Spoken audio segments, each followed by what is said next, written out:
Who is the most baddest person you've ever met? I had gone on a rock climbing trip with a group of about 15 to 20 people to Red Rocks over the new year, and were out at different crags every day through the area. There were a lot of climbers and other groups in general, but there was this one older man in his 70s-early 80s I would guess, that I saw every single day just hiking through and watching people climb wherever he went. He seemed very quiet, but still kept good pace and you could tell he was spry. I kept noticing him the first, second, and third days we would always pass him at some point, no matter what area we went to.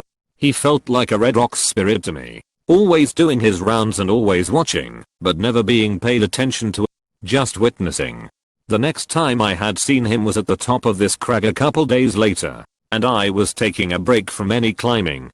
I decided to wander up to him and watch the same group of climbers as him.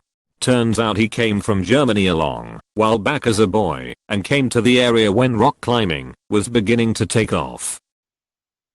We started chatting about the beta and moves that this one girl had to complete to get up this 512B, not an easy route, and he was able to predict perfectly the sequence of moves she was going to do, and in about 4 moves, fall because of a very specific hold and body position on the route.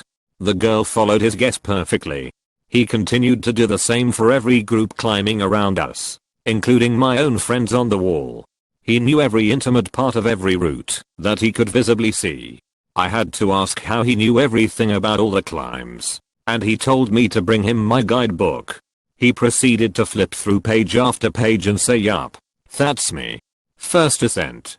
Me, that too. My friends did these ones." I inadvertently had sparked a conversation with one of the original climbers of the area, who literally wrote the book on it.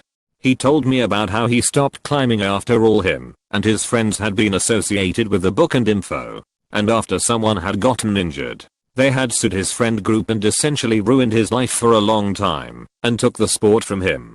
Since then almost all of his original climbing friends have passed, and so he spends every day of his retired life out in the rocks when possible just watching people climb his original routes. We are going back to Red Rocks again this New Year's and I really hope I get the chance to run into this legend again. Edit. This is Red Rocks right outside of Las Vegas. Edit 2. I almost put his name, but I remember his talking about trying to even get his name out of the books and disassociated from the legal battle. So for his own sake I'll keep his name out of it. That's a great story, I truly enjoyed reading it. Thank you. That is so much bullspeep. Suing the guidebook author. Every climber worth a damn, and even those that aren't, knows you climb at your own risk. Judge should have thrown the case out. Edit. Whoops. Meant to reply to Xtrailrun, not Viking Hooker. Guy fought with the Polish underground during WWII.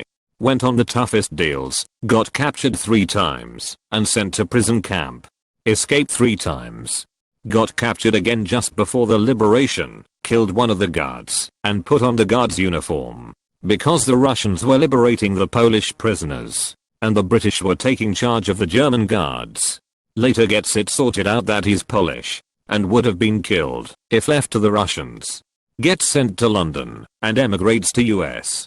Trained as a nurse. He was the most unprepossessing tough guy ever, but he was a tough guy. Glad I knew him. Inmate in hell, or a hero in prison? Had this thing at school, where I met an old man. This was back in early 2000s. I was talking to a group of people like most 16-year-olds do. I talked about how school sucked, and it's hard to compete with everyone. Old man tells me to count my lucky stars for my opportunity. I kind of blow it off. 30 minutes later I'm in the auditorium to hear a guest speaker. The old man gets on stage and tells his story. His name was Walter Wiener, and he was a Polish Holocaust survivor. When he was my age he was held in Buchenwald. He told several stories about how he had planned to charge the gates so they would kill him. A couple about being in line to be executed and feeling relieved. After he told his story I realized uncomfortably exactly what he meant when he said I should count my lucky stars for the opportunity. He was badass because he was ready to die from the pressure he was under, but chose to keep going. He pushed through, and on the other side of that tragedy, he had a family, a home, and a life of constant gratitude. I came back from a deployment and got out of the military. I lost a big part of my identity and was in a deep depression. When it got down to the darkest points, I thought about Walter and how happy he was. When I was in high school, I made a point of any opportunity I got I would go meet people like this. I met a woman who was a child at a camp, and she told the story of how she'd be so hungry she'd cry. But she had to cry silently because the Nazis would kill her sister and her mother. So many stories. A man who saw a German discover the camp, and when he asked the SS camp leader what the hell was going on, the SS leader shot him between the eyes. But Antonin was the coolest guy I ever met. He was 96 years old, spoke with the thickest accent you've ever heard. He told us about being a Soviet soldier at Stalingrad, then marching into Berlin. He said he was one of the few that got a gun, but it meant he had to watch for Nazis and Soviets, because he was the one with a gun. He lived through the war, then went home to see his friends snatched up one by the KGB over the years, because they refused to join the KGB. Eventually Antonin migrated to the US, where he learned English, opened a garage, and worked on people's cars, until he got too old. Oh, also, he was missing his left leg from the knee down, had one eye, and had some badass scars. My mom. She grew up in China with her parents and sister living in basically one room. She had to attend night school, where everyone told her she would never make it to college. She did and went on to win awards as an architect. She then married my father and moved to the States, where she worked years as a waitress while my dad went to school. Then my dad was killed by a drunk driver. She had 6 months to be remarried, or we had to leave America. She decided she wanted to stay here for me. Because by then my Chinese lacked very badly. I moved here when I was 5. Somehow she found an amazing man who knew our situation and helped us in every bit he could. Then my stepdad got diagnosed with a disease called PSP, where basically he slowly loses every single function he has. These days my mom spends her time turning him in bed every 2 hours to avoid pressure sores, feeding him through his feeding tube, cleaning his incontinence, giving him daily bed baths, all with as much love as the first time they met. She also works a full-time job as an AutoCAD designer while maintaining an amazing backyard garden, while also keeping up with her own gallery and art. She gets around 4/5 hours of sleep every single night, yet somehow every time I see her she has a huge smile on her face and is very energetic and cheerful. I don't know how she does it, but she gives me hope to be an amazing person as she is. Your mother sounds like one hell of a person. I hope she never stops kicking ass and taking names. I met the guy who was the first person to ever travel across the entire continental US on horseback. He didn't even set out to be the first person to do it. He just went out and did it because he wanted to, and was shocked to find out later that no one had ever done it before. When he also found out that no one had ever traveled from the Canada to Mexico borders on horseback, he set out and did that too. That horse is pretty badass too.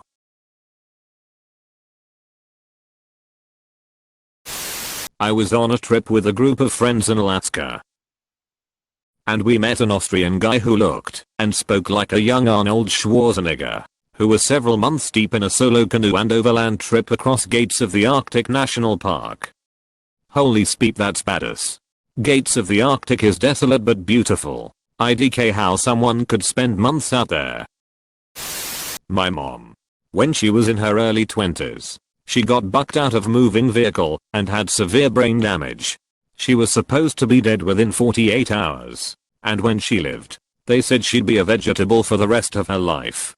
Instead, she woke up, relearned how to walk, talk, read, and function, and walked out of the hospital on her own. I was a mistake that she raised on her own without complaints.